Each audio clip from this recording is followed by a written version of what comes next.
pendant que j'y suis, là, je vous fais une petite présentation de la moto. Alors, moto Honda XR 150. Donc, c'est ce qu'on appelle un trail. Alors, trail en anglais, ça veut dire chemin, piste. Donc, c'est une moto, comme son nom l'indique, qui est faite pour aller sur les petits chemins de terre, les pistes. Bon, bien sûr, on peut aller sur la route avec, il n'y a pas de problème. Ça roule bien, mais voilà, elle est adaptée avec les suspensions, avec le moteur. Elle est adaptée aux petits chemins de terre, aux petites pistes. Donc c'est pas une moto d'enduro, hein. Donc l'enduro c'est ceux qui partent faire les foufous dans les bois.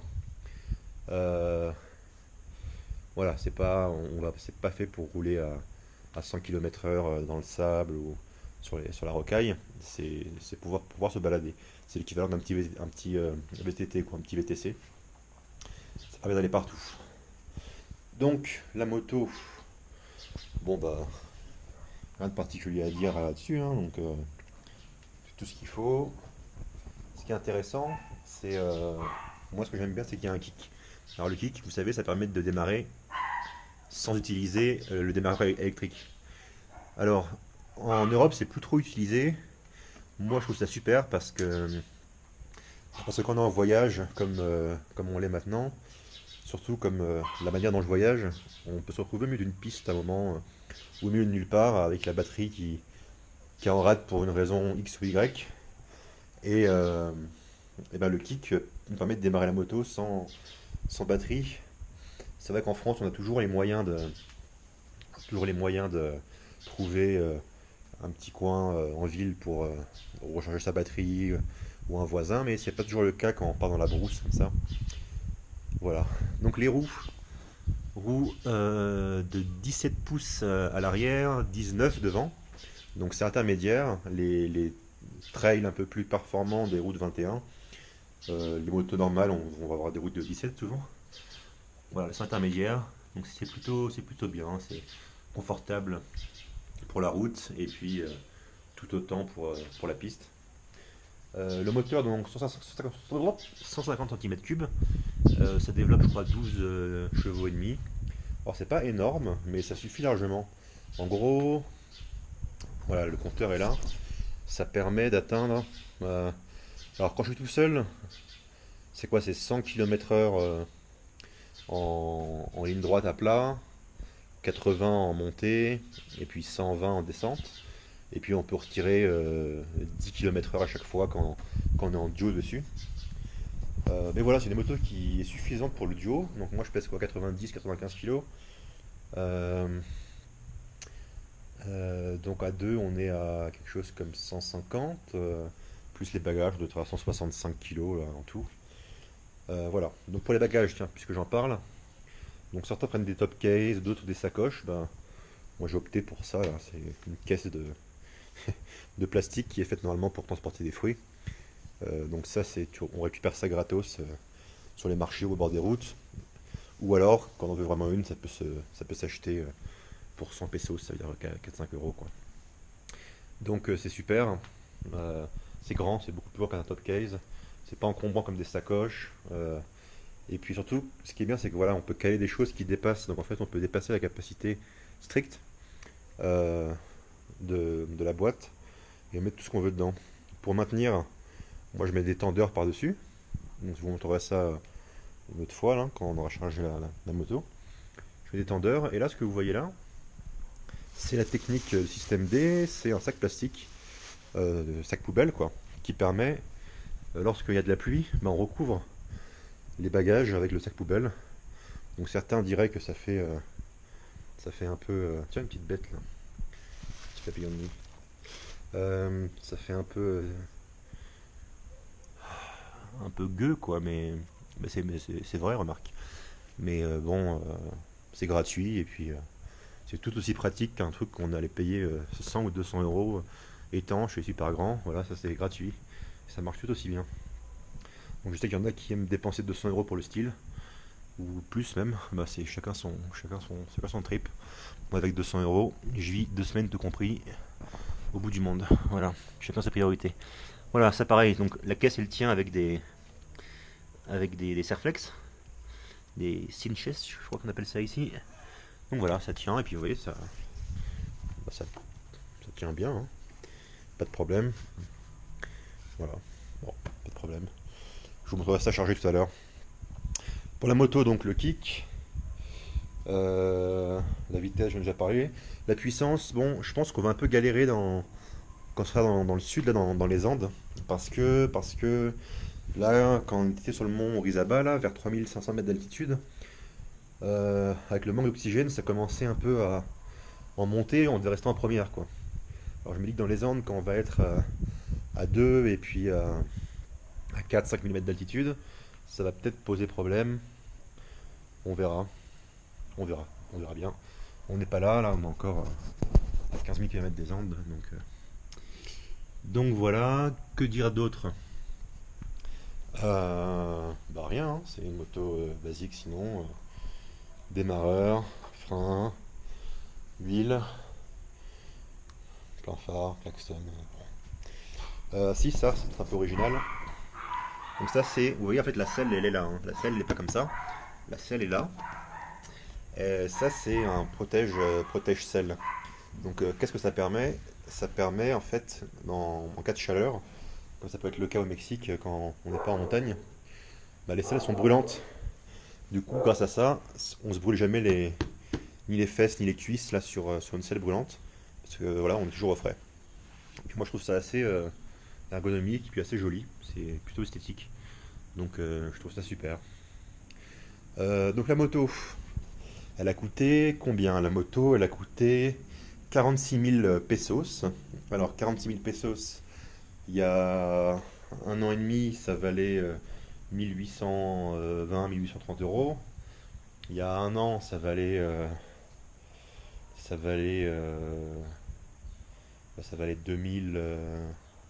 2100 euros. Et puis aujourd'hui, ça vaut 2350 euros.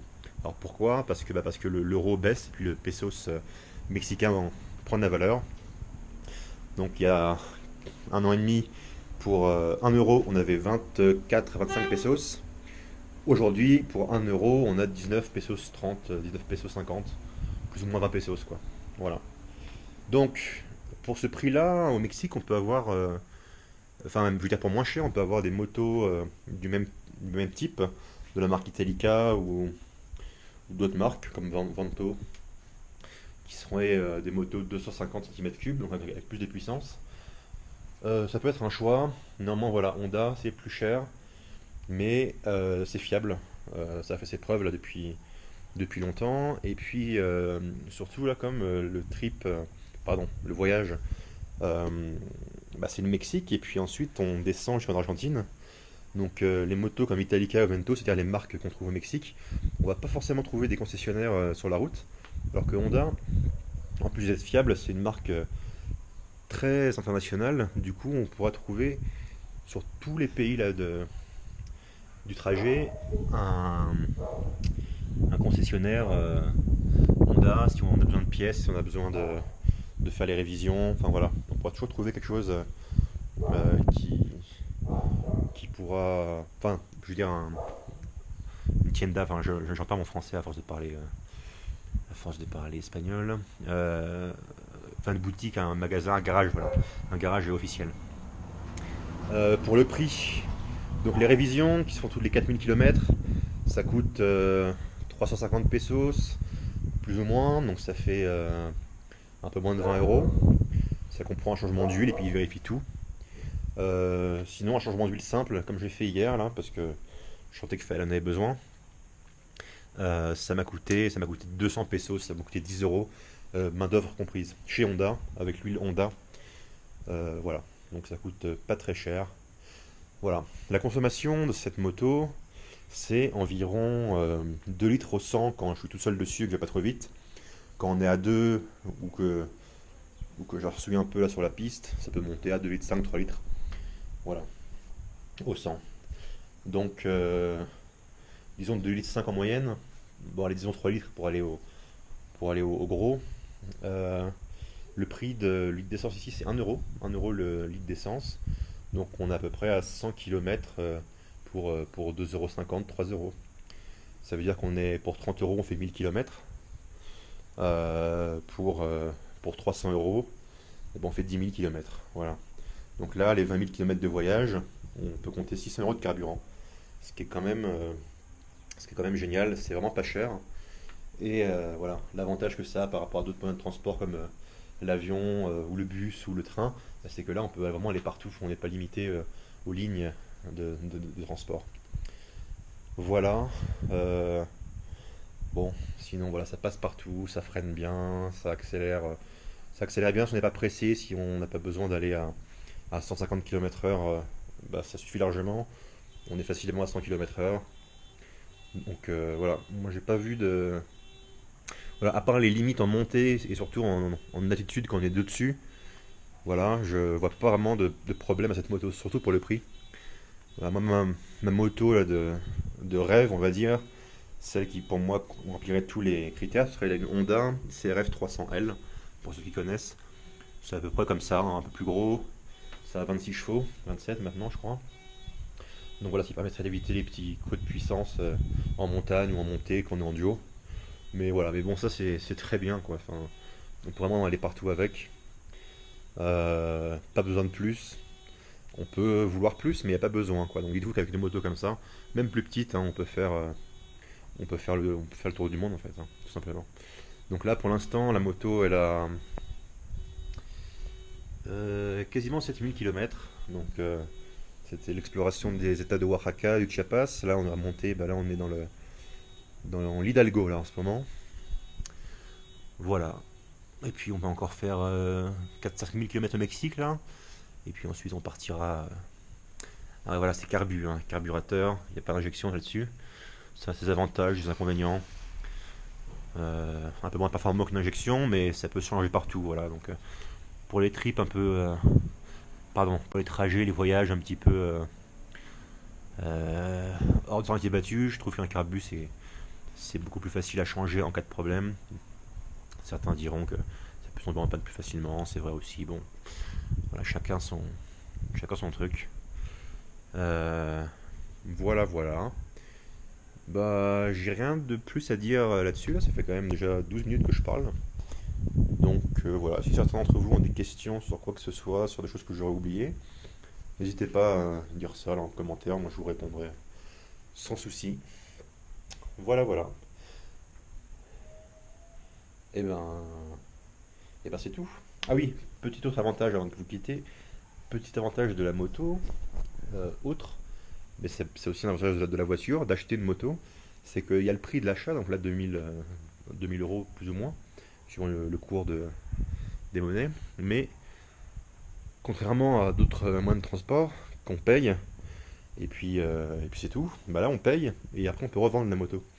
Donc peut-être qu'après ces 20 000 km en Argentine, enfin après 20 000 km, une fois qu'on sera en Argentine, on pourra toujours envisager de la revendre, peut-être la moitié de son prix, peut-être 1 000 €. Mais voilà, ça fait qu'on récupère de l'argent. Et puis, vous voyez, si vous partez que 2 3 mois sur une destination, ça peut valoir le coup d'acheter des motos aussi. Parce que une moto qu'on paye 2 000 €, qu'on garde 3 mois, avec laquelle on fait 2 3 000 km ou un peu plus, 4 5 000, eh ben, on peut la revendre 1 600 €, voilà, 1 700 même. Et puis ça revient à 300 € pour 2 3 mois de moto. Donc ça revient à une moto neuve et performante pour 3 € par jour à peine, quoi. Donc voilà, ça c'est un petit avantage aussi d'acheter son propre véhicule. Euh, voilà, bon, pour le Mexique, pas de problème, hein, pour acheter son véhicule, qu'on soit étranger ou pas, on paye, et puis c'est tout. Il n'y a pas, y a pas de souci. Euh, voilà, voilà. Bon, bah, comme je vous l'ai dit, hein, si vous avez des questions, n'hésitez pas. Je vais peut-être faire un petit peu long, à 14 minutes pour une moto, c'est un petit peu long. Mais bon, je vais pas parler que de la moto non plus. Euh, voilà, allez, ciao.